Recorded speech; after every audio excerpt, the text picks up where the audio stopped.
Hello everyone. Welcome to another session of IEEE CS 23 Technique Series, session 39, IPFS and Node.js. A small correction, IEEE CS 24. Myself, Vishal Pokuri, SCSC blockchain technology student at VIT Vellore. Interesting things about me was I was worked at 12 NFT Discord servers from January 2021, and I recently joined as a contributor at Super Team DAO. And for more information, just Google what is DAO and Super Team DAO as well. I would like to express my heartfelt appreciation to IEEECS for granting me this incredible opportunity. Thank you for the opportunity, for real, for real. Uh, Basically, this session is mainly about the IPFS protocol. And to understand it better, we need to know about HTTPS protocol first and how Node.js, along with the V8 engine in the browser works and plays a crucial role in enabling secure and decentralized web applications. Now, when it comes to the agenda, our first topic will be discussing about introduction to the internet, which is HTTP protocol, Node.js, V8 engine, and IPFS and IPNS in detail. So yeah, whenever we visit a page on the web, our computer uses the hypertext transfer protocol, aka HTTP, to download that page from another computer somewhere on the internet. So it's a web protocol in which it enables the exchange of any data on the web, enabling the transfer of hypertext, which is basically HTML, which includes text, images, videos, and other multimedia. And now, how does this work? The client enters the URL he needs in the browser and click enter. And this is the request that it will get converted by HTTP protocol. Get this is a method in the REST call, which is represented to state transfer. This is another topic.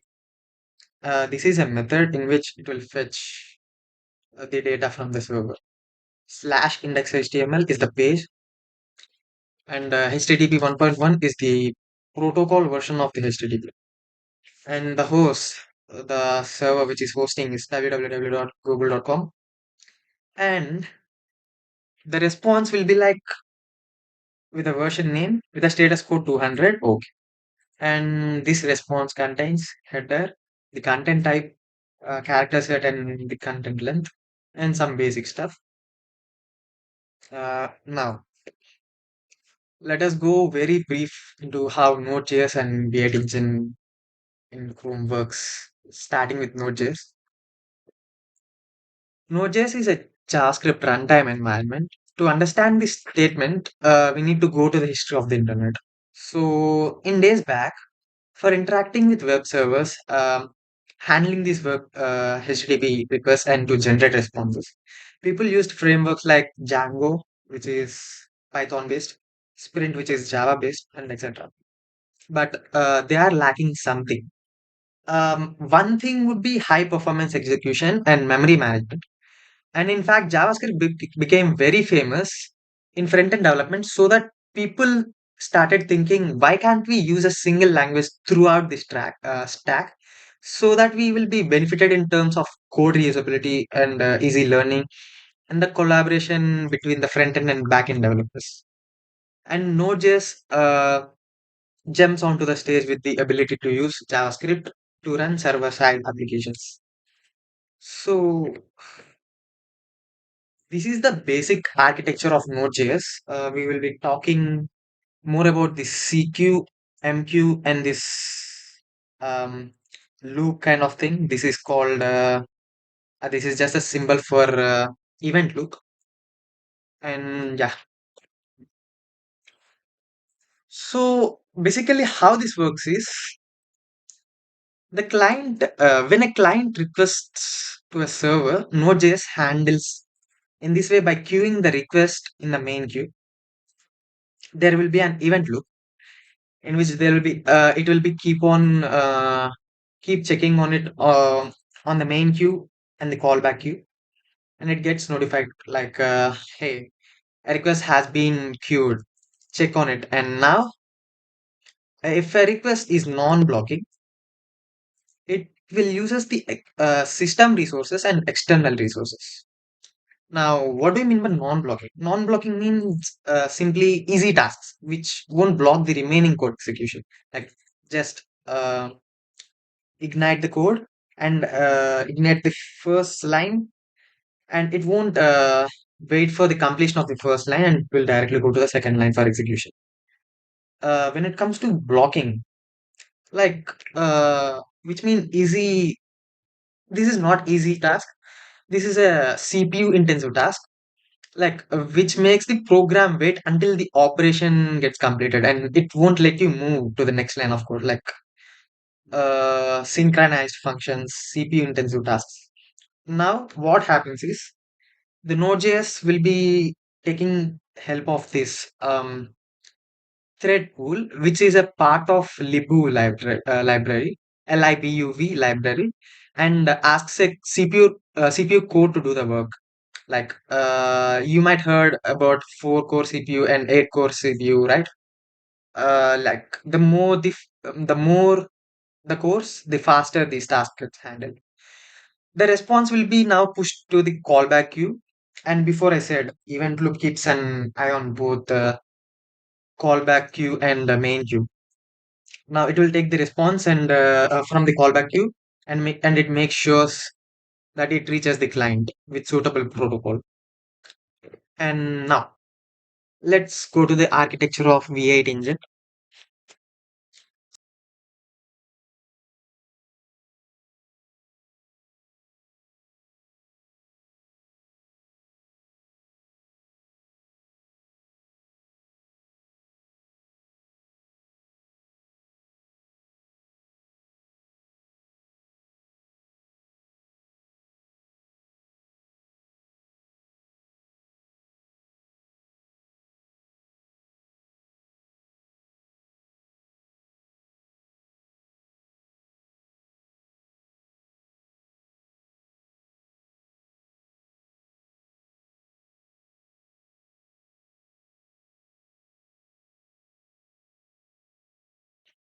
Step one will be same as we did in the HTTP protocol, which is user enters URL in the browser. So basically, this www.google.com is a DNS name which is human readable, and it would be like in actual 142.251.46.206, which I'll show you to 51.46.206. This is the actual IP address of the Google server. Uh, Now it will search for the actual IP address in the cache. Now the process will be followed like it will start checking the local cache first, and if it didn't find there, it will goes to the ISP, Internet Service Provider's cache, and still if it didn't find that, they'll just directly go to the name servers, which is basically a phone book, to be simple. Um, Now, the same HTTP protocol thing that we discussed before, we got a response in the form of a header. And now in that header, we got the information that we need. Now, HTML response writes out the actual response, and the browser begins to parse the doc. What does it mean by parsing the doc? Parsing means it will go through line by line and executes if it can handle some um, code snippets. Like when it comes to HTML parser, it will deal with the HTML. When it comes to any other, it will encounter while parsing, like the script tag here. It will delegate the work to the script tag. It will just do the work of what it needed. Now, when it encounters this particular JS tag, it will stop and now fetches the required info um, from the network or cache or service worker, and either way a series of bytes get returned, and they will be passed into the byte stream decoder. Mm, it decodes and forms tokens which have a fundamental meaning from the bytes. it received.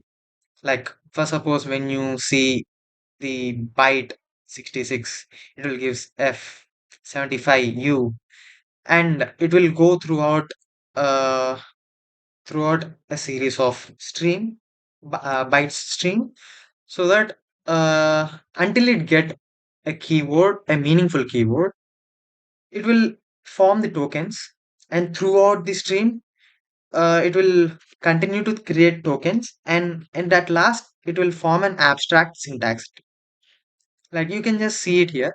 uh, like the identifier CALC, it has some byte pegged to that, and punctuator, identifier object, closing parenthesis, and everything has an byte which is pegged to it.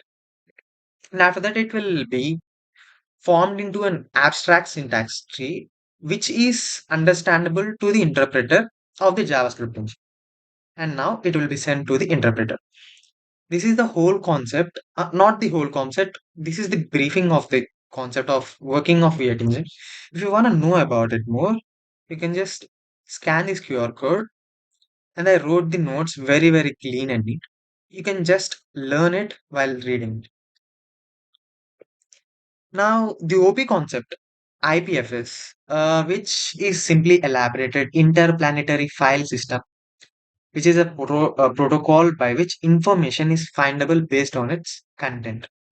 Uh, while HTTPS follows the principle of where the content is located, when you have an URL and the URL is saying now you need to go to a particular server, right? That's the host, and certain path from that server, then you get your content delivered back to you. That's all based on where the server is in the world. And some more improvements are done, like, hey, you are very, very far. Let's send you to this other server that might be a little bit closer to. Taking the same concept here, IPFS turns the concept to work like it doesn't matter where the things are, right? You're just going to look up and say, hey, IPFS, give me this piece of content. And the way you do this piece of content gathering is by what they call as CID, which is basically content identifier. And the content identifier is a hash of the content itself. There is a hashing algorithm. I don't want to talk about it right now, and it will be internet. It will be internally done by the hashing algorithm, and it looks something like this. This series of string, this thing is constant in length, and yeah, and this is constant for particular piece of content. It is immutable. And now, if you have a CID and just enter in this manner to access or interact with the IPFS node by writing IPFS colon slash slash content identifier. And look at this URL here. And we encountered HTTPS protocol here again. But we are talking about IPFS. Now, this basically means you are not interacting with the hosting node directly. Rather, you are requesting with the hosting node. Sorry, the service provider. Like basically, the service provider here is Cloudflare. Cloudflare, Cloudflare, just give me the content, and I have the content identifier, and I will write it like slash IPFS slash content identifier, and it will do the job. It will get the job done for you. Now, let us go for the advantages and disadvantages. Um, Now, advantages is the primary one is decentralization, which basically mean no owners, no ownership, and everyone is equal in the network. Everyone has the same rights to share and download, fetch the content. Now, the next one is redundancy and cache. Uh, Multiple nodes can host the same content, uh, which means it will increase redundancy. Redundancy simply mean if you have three or four ways of going from point A to point B, and one of the road is blocked. Now you still have two or three ways of going from point A to point B or reaching the destination. So more the redundancy, more the paths to deliver content. Once content is accessed, it can be cached permanently to the local, and you itself became an IPFS node. Now, if someone doesn't have it, someone is not available, or me is the near node for the client, the data will be passed from my node. And next one is reduced bandwidth usage. So with IPFS, if multiple users request the same content, it only needs to be fetched once from the network. This reduces bandwidth usage and accelerates content delivery. The next one is immutable data. Once content is added to the network, it cannot be modified or tampered without changing its CID, which basically means if you have any other version, let's say I have this.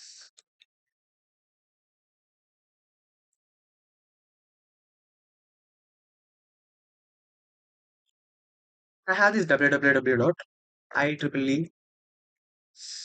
CS dot com slash v1 slash x.html. So in this HTTP protocol, we can change the versions of this index.html file. Now, if you modify the index.html file, you can get another version. We'll just peg to that and write by writing v2 slash index.html. And you can access the modified version of it. But here, you cannot do that. And this is unique for this thing is unique for the particular content. And if you modify it, you will be generated a new content identifier. And if you want to access the modified content, you need to use that itself. Now, it's suitable for blockchain principles. It's a basic thing. Blockchain, the main pillar of blockchain is decentralization, and we already discussed about potential cost savings. It will reduce the need of massive server infrastructure, leading to cost savings and global accessibility. If more and more content is downloaded by more and more IP nodes, IPFS nodes, more and more caching will be done, and more redundancy, more accessibility, more visibility. Yeah. And now coming to the disadvantages, no version updating, as I said, you will get a you will get a different CID whenever you modify the data, and you need to access only with that content identifier. If you use the previous version of the previous version of the content, you will get the previous version. You won't get the newest version. And now, data privacy concerns. Let's say you want to make content accessible only to a particular country, and let's say the country name is America. And let's say some idiot went to that country and downloaded it. He returns back to India, and now it will start hosting in India, even it was intended to be an American country. Storage and bandwidth costs. Basically, IPFS node mean you itself is a server who stores data. And if someone asks you for a content piece, and if you have it, he will get from your server, aka the node. It won't ask you for the permission. He will just fetch the data, and you will get the internet bill accordingly, as well as storage. Potential for orphan content. Like if content is not actively requested or pinned by any node, it may eventually be tagged as inactive, and it will be removed from the network, and it will lead to data loss. And till now, only one problem got solved, and that problem is here, the weird name thing, this exact thing. And IPFS is improving day by day, and currently now the only problem that was got solved is the weird name thing, and IPNS is solving it, which is basically interplanetary naming system, which is same as the DNS solution for IP addresses. which looks something like this. Sorry, IPFS.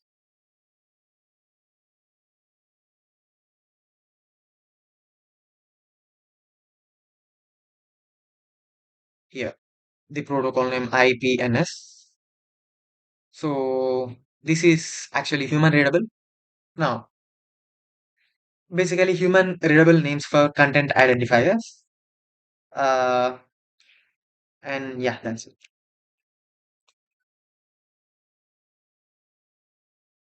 Thank you so much, everyone, for joining this session, for listening this session till now. Thank you so much. And if you want to connect with me, these are my social media handles. Scan the QR code, and you know what to do next. Thank you so much again.